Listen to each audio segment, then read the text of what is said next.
Hi, my name's Katherine and I'm an author and illustrator, and this is my latest picture book, Trouble. This book is about a squirrel, a mouse, a bear, and a whole lot of trouble. Squirrel leads a quiet life. She drinks tea, she cleans, she loves her pet mouse.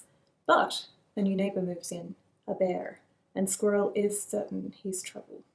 She's seen his type before, and when something horrible happens, Squirrel is convinced it's Trouble's doing. But who is really to blame?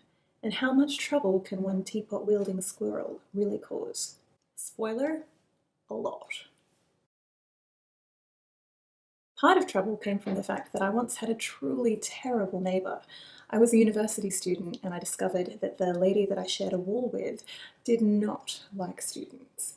I was quiet, studious, and like the bear in Trouble, I liked to bake cookies for my neighbours. But this lady decided that I was trouble, and she made my life difficult no matter what I did.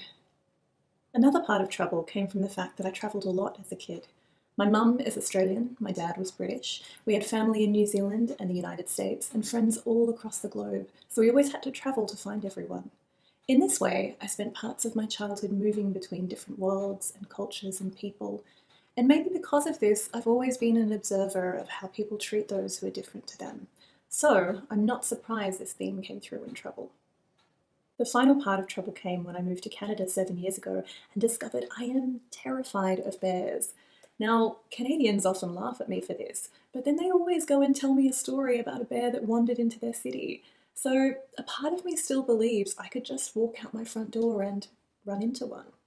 I knew I had to make a picture book about this, and I soon realised my fear of bears is actually a pretty good analogy for the way we often fear people who are different to us, because I had never met a bear, and yet I had all these ideas about them. Ultimately, I wrote Trouble because everyone deserves to be seen and celebrated for who they truly are. If you want to avoid trouble, the best thing you can do is keep your heart and your mind wide open.